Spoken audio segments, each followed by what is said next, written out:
চতিয়াৰ শিল্পীৰ হাতৰ পৰশত প্ৰাণ পাই উঠিছে বিভিন্ন দেৱ-দেৱীয়ে প্ৰতিমূৰ্তি তৈয়াৰ কৰাত ব্যস্ত শিল্পী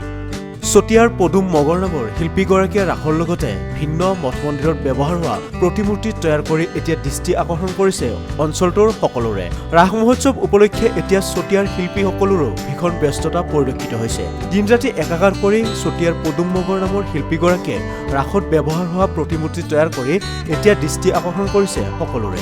যুৱশিল্পীগৰাকীয়ে তৈয়াৰ কৰা ৰাসৰ লগতে মুঠ মন্দিৰত ব্যৱহাৰ হোৱা প্ৰতিমূৰ্তিবোৰ বিশ্বনাথ তেজপুৰ গহপুৰ আদি স্থানলৈকে লৈ যোৱা পৰিলক্ষিত হৈছে আমাৰ গৃহলৈ আহিছে আপোনালোক আমি ধন্যবাদ জনাইছোঁ মই আমাৰ এয়া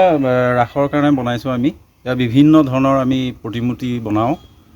ৰাসলৈ আমাৰ ৰাসৰ কাৰণে বনাইছোঁ ৰাসৰ কাৰণে বনোৱা 2-3 বছৰ হৈ গ'ল গৈ আছে বিশ্বনাথ চাৰিআলি গোটেই অঞ্চলবিলাকত গৈছে আমাৰ চতিয়াৰো গৈছে আৰু অকল মই ৰাসৰ বুলিয়েই নহয় মই মঠ মন্দিৰৰ কাম কৰোঁ আৰু নামসিংহ গুৰু আসন এইখিনি কাম কৰোঁ আমাৰ ইয়াত 3টা ছিষ্টেমত মূৰ্তি তৈয়াৰী কৰা হয় ফাইবাৰৰো হয় বনোৱা আৰু পকাৰো হয় আৰু আমাৰ এই ৰাসৰ কাৰণে বা ভাওনাৰ কাৰণে যিখিনি বনোৱা হয় এইখিনি ওজনটো কমিবৰ কাৰণে আমি মানে অকণমান ওজন কমিবৰ কাৰণে থাৰ্মকল বা আমি পাতল জাতীয় কিবা বস্তু দি আমি তৈয়াৰী কৰোঁ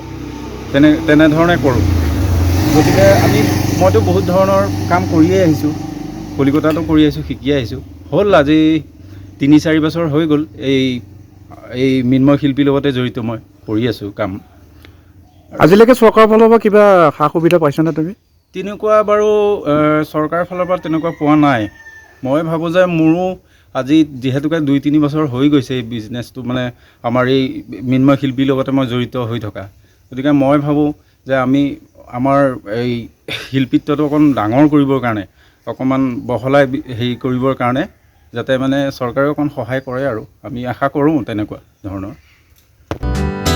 নদুৱাৰৰ পৰা শিবু মজুমদাৰৰ ৰিপৰ্ট সংবাদ লহৰ